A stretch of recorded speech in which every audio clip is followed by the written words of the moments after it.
माझं सोलापूर न्यूजमध्ये आपल्या सगळ्यांचं स्वागत। उन्हाच्या तडाख्याने वाढलेल्या उकाड्यामुळे घराच्या गच्चीवर झोपायला गेलेल्या दिनेश नरहरी क्षीरसागर राहणार अकोले काठी तालुका उत्तर सोलापूर यांच्या घरातून चोरट्यांनी 1,68,500 रुपयांचे दागिने लंपास केले।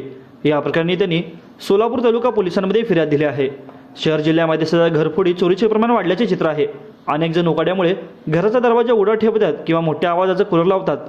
काही जण घराच्या स्लॅबवर किंवा अंगणात झोपतात, तर या संधीचा फायदा घेऊन चोरटे त्यांचा डाव साधित आहेत। अकोले काठीतील क्षीरसागर कुटुंबीय रात्री जेवण करून घराच्या गच्चीवर झोपायला गेले होते। घराला लहान कुलूप लावले होते। चोरट्यांनी मध्यरात्री सगळेजण झोपी गेल्याची संधी साधून कुलूप तोडून घरामध्ये प्रवेश केला।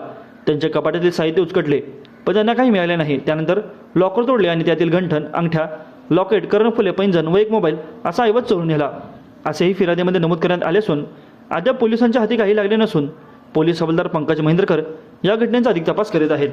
माझं सोलापूर न्यूज या यूट्यूब चॅनलला सबस्क्राईब करा आणि बेल आयकॉन प्रेस करायला विसरू नका।